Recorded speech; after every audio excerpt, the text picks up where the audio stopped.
வாழ்க வளமுடன். இது ப்ளவுஸ் மெட்டீரியல், ப்ளவுஸ் தைக்கிறதுக்காக வந்திருக்கு.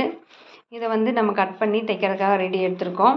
ஆனால் இதில் என்னென்னா இந்த பேப்பர்ஸ்லாம் இருக்குது. இந்த பேப்பர்ஸ்லாம் வந்து நம்ம பேப்பர்ஸை வந்து எல்லாம் ரிமூவ் பண்ணி எடுக்கிறதுனா ரொம்ப டைம் ஆகும். ஓகேங்களா? ஸோ அங்கங்கே கிழிஞ்சிருக்குது பார்த்தீங்களா? இப்போ இந்த கிழிஞ்ச இடம் பார்த்தீங்கன்னா நமக்கு பேட்ச் ஒர்க் மாதிரி தெரியும். ஒரு மாதிரி அந்த இடத்துல ஒரு இது தெரியும். இதுவே வந்து நம்ம ஃபுல்லாக கிழிச்சு எடுத்துகிட்டு தான் நம்ம தைக்கணும். ஓகேங்களா?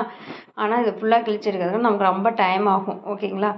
இப்போ வந்து இல்லை, அதனால் நம்ம அப்படியே வச்சு தைச்சிடலாம் அப்படின்னா இந்த மாதிரி கிழியாமல் இருந்துட்டால் கூட நம்ம அப்படியே வச்சு தைச்சிடலாம் அப்படின்னு நினச்சாலும் அது முடியாது. ஏன்னா நாளைக்கு வந்து தண்ணியில் போட்டு அவங்க அலசி காய போட்டுக்கிட்டு 2-3 டைம் தண்ணியில் அலசினாங்கன்னா இந்த உள்ளே இருக்க பேப்பர்லாம் அங்கங்கே கிழிஞ்சு அது ஒரு மாதிரி ஆகிடும். ஸோ அப்போ ப்ளவுஸ் நல்லா இருக்காது.